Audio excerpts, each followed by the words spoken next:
اللهم ألف بين قلوبنا وأصلح ذات بيننا واجعلنا من الراشدين.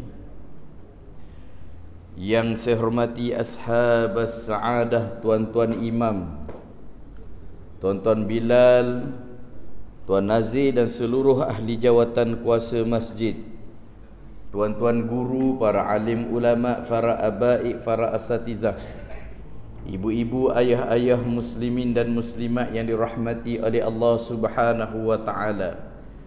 Pertama-tama dan selamanya, marilah sama-sama kita merafakkan setinggi kesyukuran kita ke hadarat Allah Subhanahu wa taala, kerana dengan limpah kurnianya, berkat taufik dan hidayahnya serta hinayahnya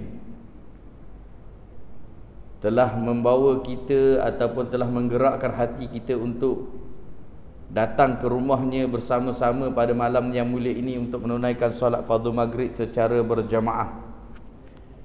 Dan alhamdulillah dapat duduk sebentar untuk mendengar sedikit tazkirah, muaizah, peringatan yang mudah-mudahan akan memperbaiki dan memperbetulkan diri kita agar menjadi mukmin yang sejati kepada Allah Subhanahu wa taala, insya-Allah.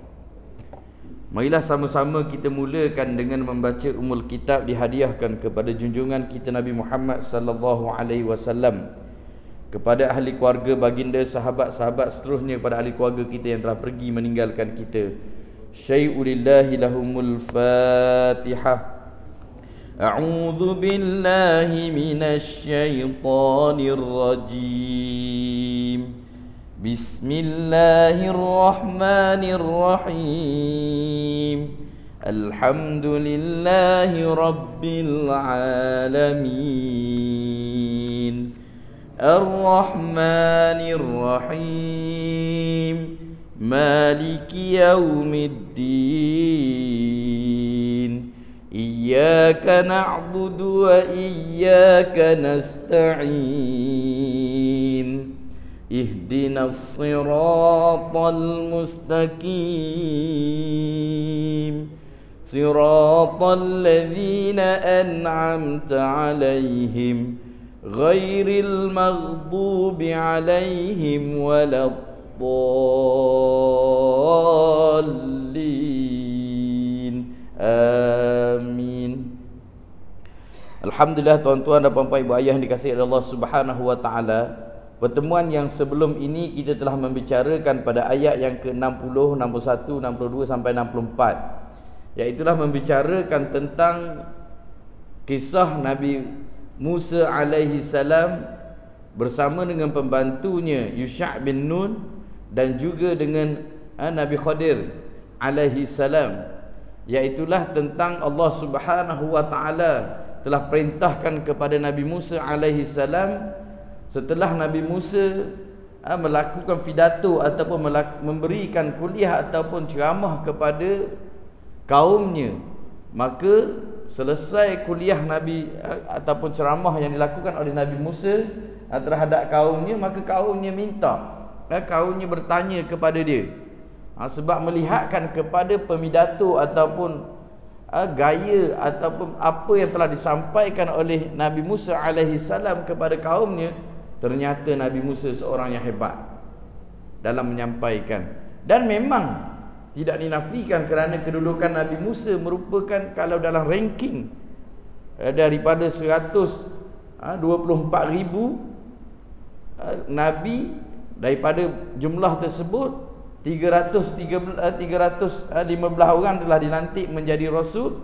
Dan daripada tu dia termasuk dalam ranking Rasul-Rasul Ulul Azmi, 5 orang. Daripada 5 orang tu kedudukan dia yang ketiga.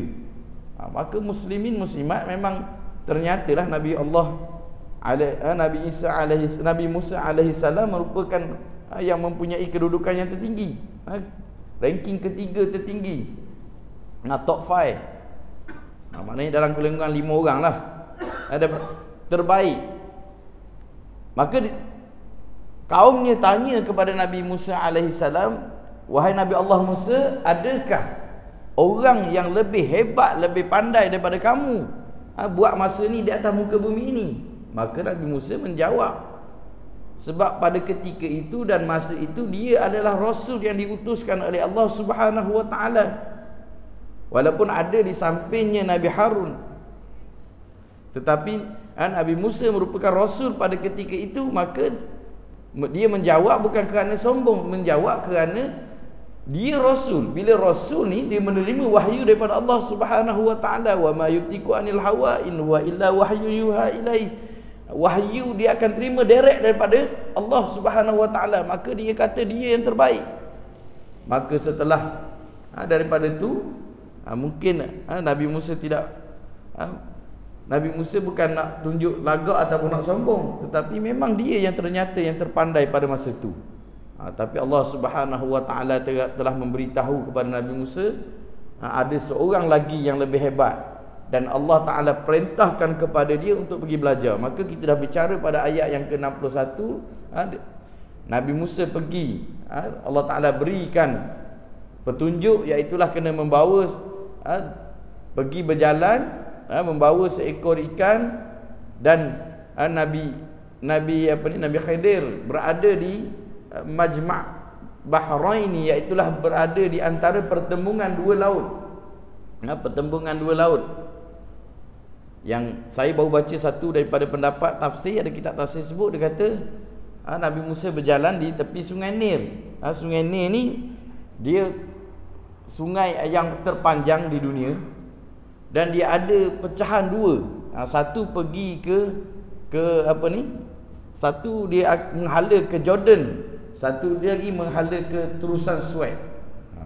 Dia kata macam itulah. Tapi apa-apa pun bila Allah Ta'ala tak nyatakan mana-mana tempat, maknanya benda tu tak penting lah. Di mana tempat dia berlaku, benda tu tak penting. Cuma Allah Subhanahu Wa Ta'ala beri clue, dia akan jumpa dengan hamba Allah ni di tempat pertemuan dengan dua laut tadi.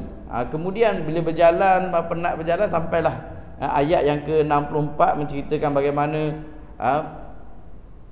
Yusha' bin Nun ni lupa nak maklumkan kepada Nabi Musa bila mana dia nampak. Sebab Allah Ta'ala yang beritahu pada Nabi Musa bila mana ikan yang dibawa ini ikan yang mati, ikan yang dah mati, dibawa sebagai bekalan.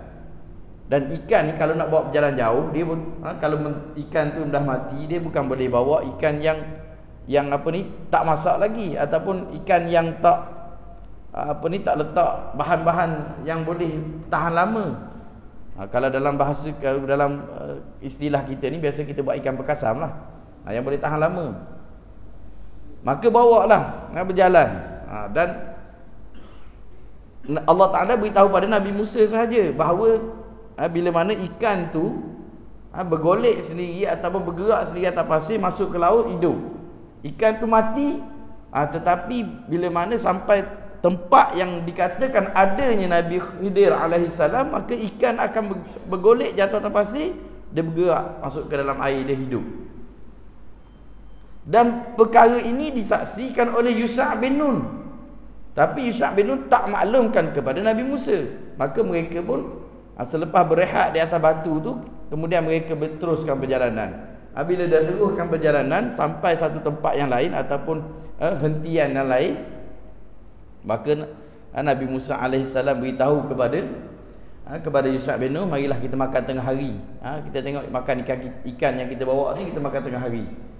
Maka Yusha' bin Nun barulah beritahu kepada Nabi Musa bahawa ikan tersebut dia telah, ikan tu bergolek, hidup, kemudian dia bergerak atas pasir, kemudian masuk dalam air, dia hidup. Maka Nabi Musa kata, Yusha' bin Nun kata, aku terlupa nak beritahu kepada kamu. Kenapa aku boleh jadi lupa? Kerana syaitan telah melupakan aku. Maknanya setiap benda yang baik, bila kita nak pergi belajar ni, kalau ulama sebut pada kita, bila kita nak pergi belajar ni macam-macam ujian, dugaan dan cabaran. Bila Nabi Musa nak pergi menuntut ilmu, maka dikatakan, Yusha' bin Nun kata, setan telah melupakan dia, melupakan dia untuk ceritakan kepada Nabi Musa alaihissalam, sehingga mereka berjalan ke tempat lain dah. Bila dah beritahu macam tu, maka Nabi Musa kata kita kena balik semula ke tempat yang tadi. kita kena patah balik semula. Cerita dia macam tu lebih kurang lah. Saya recall balik supaya kita ingat semula. Dan memang pun kita dia bila mana benda yang nak mengajak kepada kebaikan, dia akan dilupakan. Muslimin dan muslimat yang dirahmati oleh Allah Subhanahu wa taala. Itu sekadar daripada apa yang kita dah bicarakan. Kemudian insya-Allah malam ni kita akan masuk pada ayat yang ke-65. Ayat yang ke-65.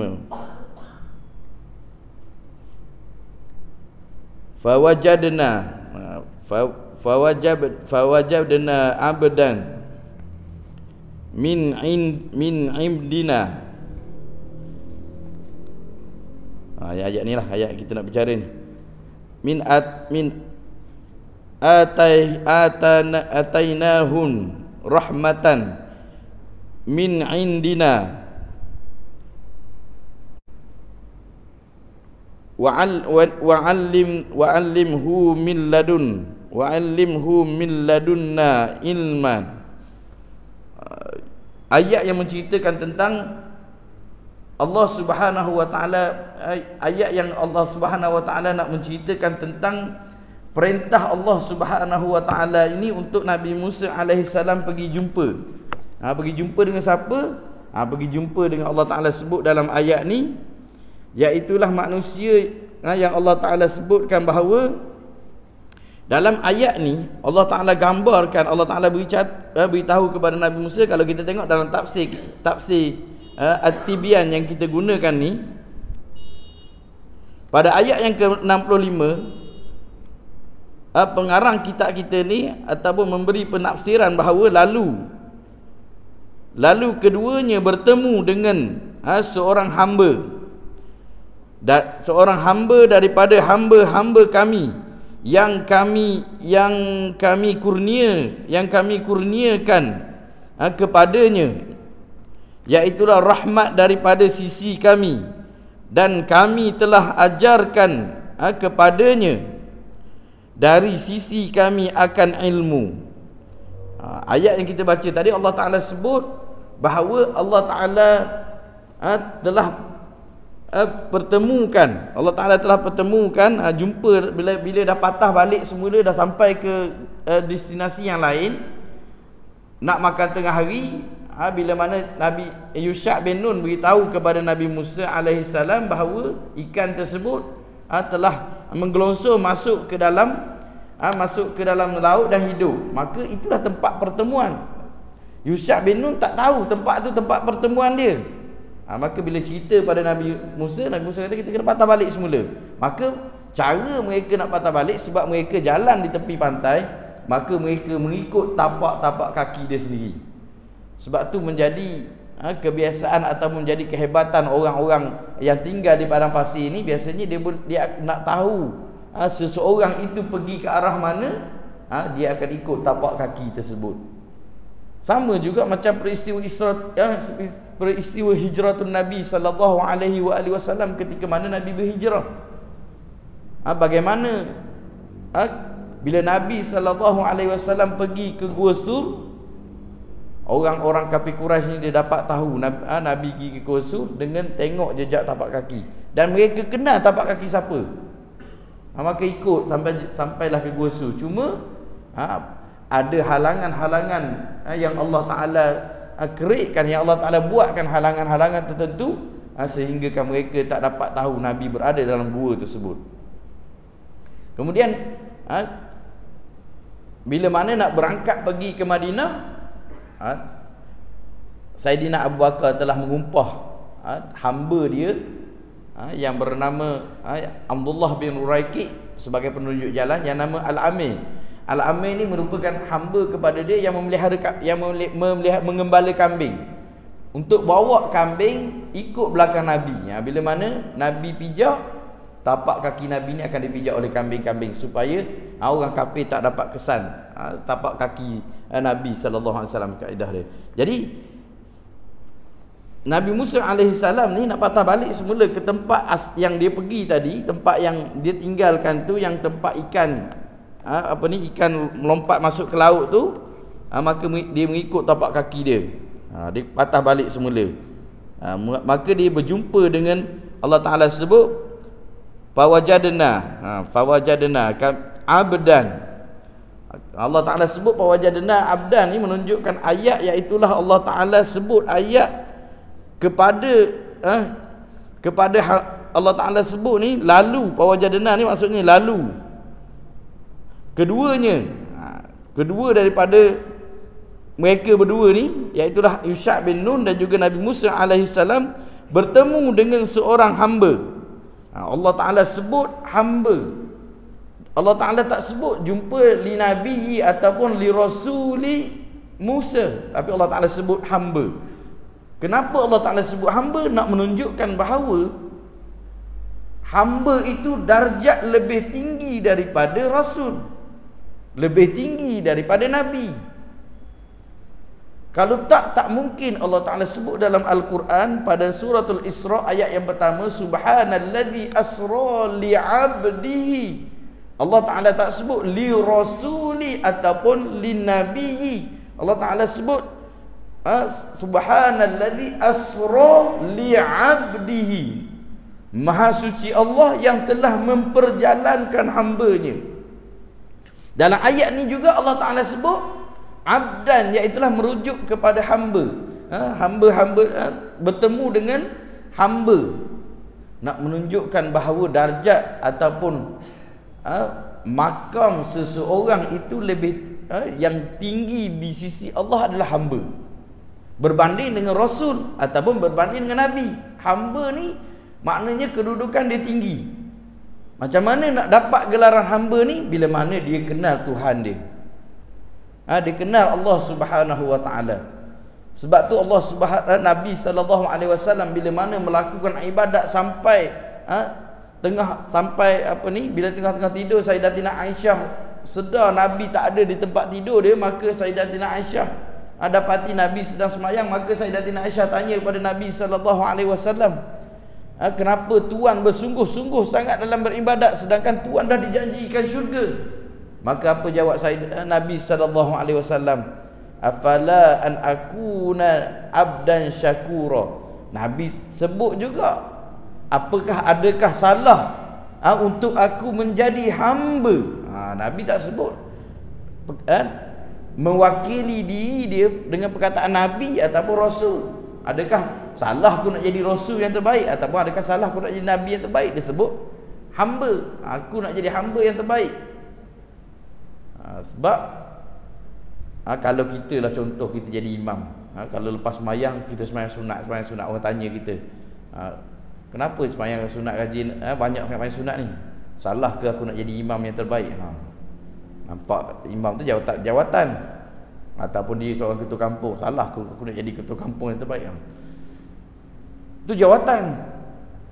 Nak jadi hamba, nak jadi di sisi Allah ni paling tinggi lah hamba. Maka nak jadi hamba kena kenal diri dia sendiri dulu. Bila kenal diri sendiri, maka dia kenal Tuhan dia. Dia kenal Allah Subhanahu wa taala yang menjadikan dia. Maka pada waktu tu tidak adalah kekuasaan ataupun tidak adalah kebesaran, kemegahan diri melampaui kekuasaan Allah Subhanahu wa taala. Tapi bila tak kenal diri kita sendiri, maka macam mana kita nak kenal Tuhan kita? Orang yang makam dia hamba ni, dia akan rasa kelazatan bila mana dia beribadat. Dia akan rasa halawatul iman ketika mana dia beribadat. Contoh kita lepas semayang Isyak, kita baca surah Al-Mulk. Adakah kita baca tu kita rasa dengan kemanisan kita baca tu, ataupun rasa terpaksa orang lain baca aku duduklah baca sama, kalau tak orang nampak sangat aku tak baca Quran? Yang tu kita tanya diri kita. Baca Quran, baca surah Al-Mulk ataupun lepas pada tu sembahyang sunat dengan makan malam, mana lagi sedap agak-agak? Tak dapat tidak jawapan ni, kita akan jawab makan yang sedap. Sebab benda yang dapat dirasai, dinikmati. Macam mana kita rasa makan tu, nikmat makan tu, kalau kita ibadat dapat rasa kemanisan, dapat rasa ibadat tu, rasa dalam diri kita ni, itulah tanda kita hamba kepada Allah Subhanahu wa taala. Tapi kalau buat ibadat masih lagi rasa terpaksa, buat ibadat masih lagi rasa itu sekadar nak melepaskan tanggungjawab waktu tu saja, maka belum lagi sampai makam ataupun tahap hamba. Sebab di sisi Allah yang tertinggi adalah darjat hamba, bukan darjat Rasul ataupun Nabi. Sebab tu Allah Ta'ala sebut banyak hamba.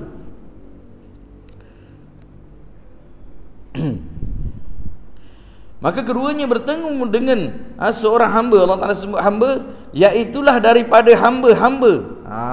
Allah Ta'ala sebut bertemu dengan hamba daripada hamba-hamba dia, daripada hamba Allah Subhanahu Wa Ta'ala, iaitulah yang kami telah, yang hamba-hamba kami yang kami telah kurniakan. Allah Ta'ala sebut yang telah kami kurniakan, min indina, daripada sisi kami, daripada sisi kami. Allah Ta'ala sebut min indi, daripada sisi kami yang telah kami kurniakan kepadanya. Allah Ta'ala beri kepadanya min indina rahmatan, iaitulah rahmat. Rahmat ni Allah Ta'ala sebut, rahmat ni Allah Ta'ala beri pada semua orang. Rahmat ni orang tu macam mana pun dia, Allah Ta'ala tetap beri kepada dia rahmat ni. Nabi dapat rahmat, kita pun insya-Allah dapat rahmat daripada Allah Subhanahu Wa Ta'ala. Iaitulah dari sisi kami, Allah Ta'ala sebut dari sisi kami. Dan juga kami telah ajarkan kepadanya. Hamba ni yang merujuk kepada banyak dalam kitab tafsir, ada yang tafsir sebut bahawa bila Allah Ta'ala sebut hamba, kita tak perlulah nak tanya siapa dia.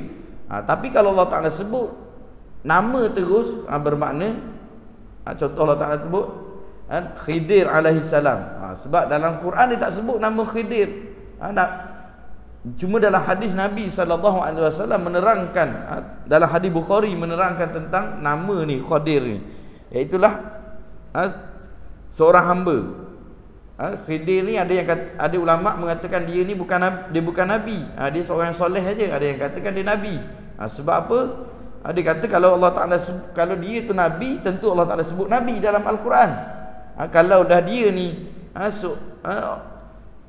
hamba ni maksud dia Khidir, nanti Allah Ta'ala sebut Khidir. Tapi ala kulli hal, nak menunjukkan bahawa benda tu tak berapa penting sangat. Yang pentingnya Allah Ta'ala nak sampaikan bahawa Nabi Musa alaihi salam seorang nabi yang juga seorang rasul, kena pergi belajar lagi. Maksudnya kena pergi belajar lagi.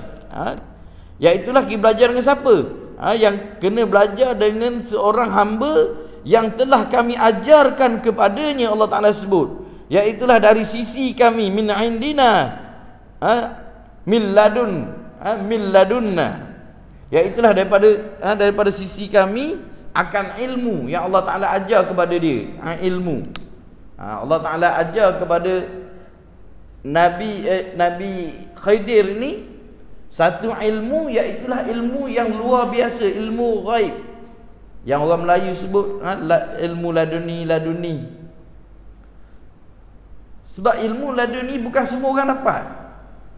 Hatta Nabi kita Muhammad SAW pun tak dapat ilmu laduni. Apa yang Nabi dapat semua wahyu daripada Allah Subhanahu Wa Ta'ala. Apa yang Allah Ta'ala nak sampaikan kepada Nabi terus melalui perantaraan malaikat Jibril sampai kepada Nabi. Walaupun ada orang mengatakan bahawa hadis kudusi itu merupakan satu daripada ilmu laduni. Hadis kudusi merupakan ilmu ataupun perkataan daripada Allah Subhanahu Wa Ta'ala, diriwayatkan daripada Nabi yang meriwayatkan benda tu, tapi perkataan itu daripada Allah Subhanahu Wa Ta'ala. Anak Abi daripada qala Nabi sallallahu alaihi wasallam, Allah dia akan sebut dalam hadis kursi, qala Allah Ta'ala, Allah Ta'ala berkata. Nabi yang lafaz dia datang daripada Allah Subhanahu Wa Ta'ala, cuma Nabi yang beri sampaikan. Ilmu ladun ni satu ilmu yang Allah Ta'ala beri kepada orang-orang tertentu. Contoh dalam ni disebut hambanya, iaitulah ahli tafsir ada menyebutkan Khidir, kita sebutlah Nabi Khidir alaihi salam, yang ada ilmunya luar biasa yang orang tak tahu. Sebab dalam kes berikutnya nanti kita akan belajar bagaimana Nabi Musa alaihi salam, ilmu yang Allah Ta'ala berikan kepada dia, ilmu yang Allah Ta'ala beri kepada dia, kalau bunuh orang itu berdosa dan salah. Tetapi ilmu yang ada pada Nabi Khidir alaihi salam, bunuh orang tu tak salah dan dapat pahala. Nanti kita akan belajar. Sebab dalam kisah Khidir dan juga Nabi Musa alaihi salam ni, dalam ni ada 3 cerita yang lain pula nanti. Kita akan bertemu pada ayat tu. Cuma saya nak beritahu bahawa kalau kita sendiri pun berhadapan dengan Nabi Khidir alaihi salam, kita pun mungkin akan pelik. Sebab Nabi Khidir tiba-tiba bunuh orang. Pada kita, bila kita belajar, kita tahu ilmu yang kita ada pada kita dan juga ilmu yang ada pada Nabi Musa, bunuh orang tu berdosa, salah. Tapi Nabi Khidir pergi bunuh orang tu. Kita sendiri pun mungkin tak boleh terima benda tu. Sebab ilmu yang ada pada kita, bunuh tu berdosa, salah. Tapi kita tak ada ilmu yang ada pada Nabi Khidir yang mengetahui apakah yang akan berlaku pada budak ni kalau dia tak dibunuh. Apa akan budak ni akan lakukan bila mana dia besar. Itu ilmu laduni ni. Sebab tu kadang orang boleh mengaku dia ada ilmu laduni ni. Nak mengaku dia kena dapat dibuktikan. Kadang-kadang dia boleh mengaku dia ada ilmu ni, boleh ilmu tu macamlah dulu. Kes ajaran sesat Ayapin. Bila dia kata dia boleh naik ke langit. Bila orang tanya dia, cuba tunjuk macam mana cara nak naik. Dia kata kena tak ada orang baru saya boleh naik. Maknanya tak ada orang baru boleh, di belakang orang dia boleh naik. Maknanya nak dibuktikan dia naik tu macam mana. Bila tak ada orang, saya pun boleh kata saya boleh naik ke langit, syarat tak ada orang. Boleh. Mana kita boleh mengaku bila mana kita tak boleh membuktikan atau tak boleh tunjukkan kepada orang. Maka muslimin dan muslimat yang dirahmati oleh Allah Subhanahu wa taala. Itu ayat yang menceritakan tentang hamba, iaitulah Nabi Khidir alaihi salam, yang Allah Taala berikan ilmu kepada dia, iaitulah ilmu di sisi Allah Subhanahu wa taala. Adapun orang dapat ilmu daripada Allah Subhanahu wa taala seperti mana yang diberikan kepada Nabi sallallahu alaihi wasallam, iaitulah melalui perantara malaikat Jibril. La tuharrik bihi lisanaka lita'jala bi. Allah Taala sebut kepada Nabi sallallahu alaihi wasallam, jangan kamu bergerakkan mulut kamu selagi mana kamu tak dengar Jibril habis mengatakan. Sebab Nabi kita, Nabi Muhammad sallallahu alaihi wasallam, 100% ilmu ataupun dia dapat daripada malaikat Jibril itu melalui hafalan, melalui pendengaran dia hafal. Sebab tu Allah Taala sebut la tuharrik bihi lisanaka lita'jala bi, supaya dengar satu-satu Jibril sebut, maka dia akan hafal setiap daripada wahyu yang disampaikan oleh Allah Subhanahu wa taala. Maka muslimin dan muslimat rahmati Allah Subhanahu wa taala, manakala ilmu laduni ni Allah Taala beri direct kepada dia, dan dia pun tak tahu dia ada ilmu laduni ni. Tapi kalau orang mengaku ada ilmu laduni ni, dia tak dapat dibuktikan. Dulu ada di kampung seorang, memang ada juga orang yang mengaku dia ada ilmu laduni, tapi semayang tak pernah. Dia tak semayang pun, pakai seluar jin tu daripada di Bali tahun lepas sampai di Bali tahun ni tak pernah tukar. Tapi orang pergi berubat percaya kat dia. Ada orang pergi jumpa dia, kata rumah dia ni macam-macam, dia ni susah nak dapat rezeki dan sebagainya. Dia bawa dia pergi ke rumah. Maka bila pergi ke rumah dia, dia kata awak kena tukar pintu rumah ni, sepatutnya pintu ni menghadap ke arah matahari ni. Menghadap ke sini patutlah rezeki tak masuk. Bila mana tukar pintu menghadap ke matahari pun rezeki macam tu juga. Maknanya dia bukan orang yang ada ilmu, tapi orang mudah percaya hari ni.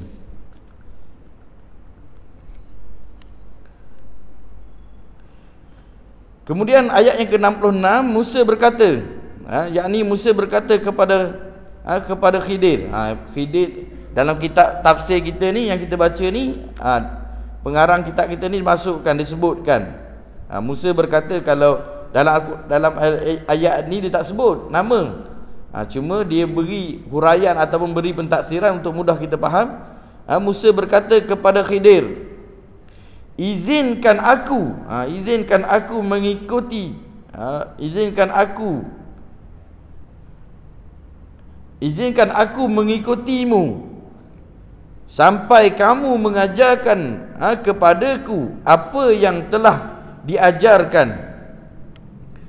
Muslimin muslimat rahmati Allah Subhanahu wa taala, dalam ayat yang ke-66 ni dapatlah kita tengok bahawa Nabi Musa alaihi salam nak ajar kepada kita,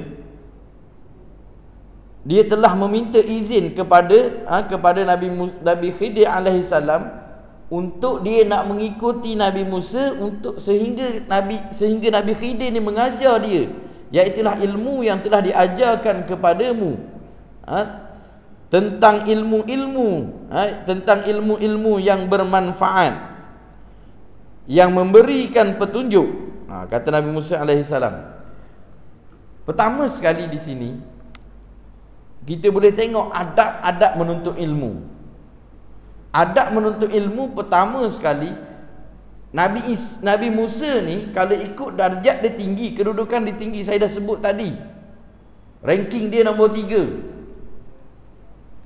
Tetapi bila mana dia nak belajar, dia pergi cari guru dia. Adab dia kena cari guru dia untuk belajar. Dan kalau kita pun, kalau kita lah, contohlah kita orang yang hebat, orang yang ada ilmu tinggi, kita nak belajar satu benda dengan orang yang kita rendah pada kita, anak murid kita ataupun orang yang lebih rendah pada kita, biasanya kita macam mana? Kau datang rumah aku sebab aku nak belajar dengan kau. Sedangkan adab untuk belajar ilmu ni kita kena cari guru. Kena cari guru untuk belajar. Berarti mana Nabi Musa tunjuk contoh dia pergi belajar, cari guru dia. Satu dah.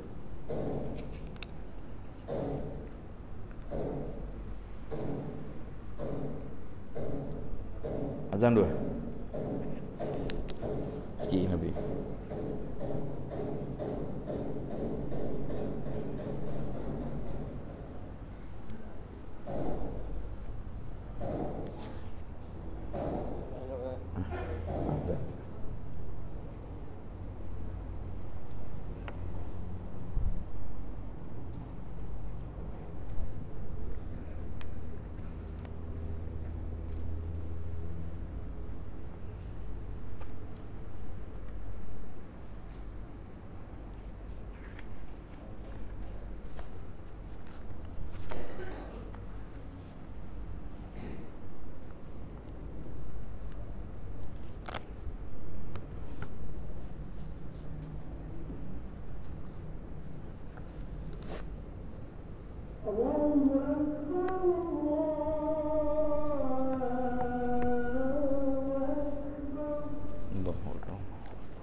Allahu Akbar.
La La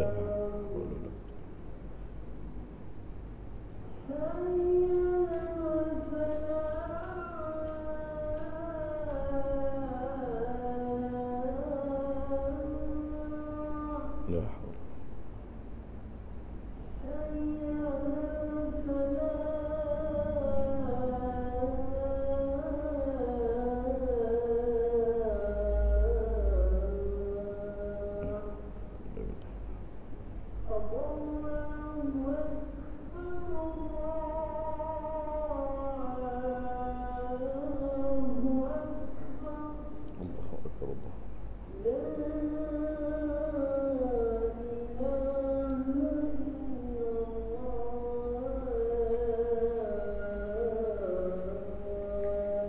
La ilaha illallah Muhammadar Rasulullah sallallahu alaihi wasallam. Allahumma salli ala sayidina Muhammad. Allahumma rabb hadhihi da'wati tamma wa salatil qa'imah sayidina Muhammadan al-wasilah wal fadilah wasyarafa wad darajat al-'aliyah ar-rafi'ah Allahu maqamah.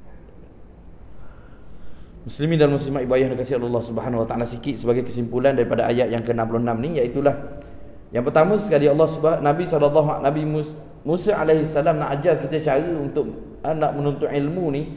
Yang pertama tadi saya sebut ialah dia kena cari guru. Yang keduanya, nak belajar kena minta izin. Sedangkan patutnya nak belajar kita boleh je terus. Tapi adat dia kita kena minta izin. Sebab hari ini kita nak dapat ilmu mudah. Boleh type, boleh cari dalam search dalam internet mana-mana. Kita mudah nak dapat ilmu. Tapi semakin senang, semakin mudah kita nak dapat ilmu, guru semakin tidak dihargai. Semakin banyak kita dapat belajar ilmu, tapi ilmu dapat kita tak amalkan kerana tidak ada keberkatan. Sebab tu hari ni dunia pelik hari ni. Orang boleh pergi melancong ke seluruh negeri, ke luar negara pergi boleh melancong, tapi jiran sebelah rumah boleh tak dapat pergi. Orang dapat boleh bertanya khabar dengan kawan-kawan semua. Ramai boleh cari kawan dalam internet, dalam media sosial boleh cari kawan, tapi nak tanya khabar keluarga di kampung pun susah. Nak tunjukkan bahawa dunia hari ini dah berubah. Dan orang hari ini jealous kalau tahu jiran tetangga dia ataupun siapa-siapa kawan dia pergi melancong sana sini, dapat pergi melancong, dia jealous.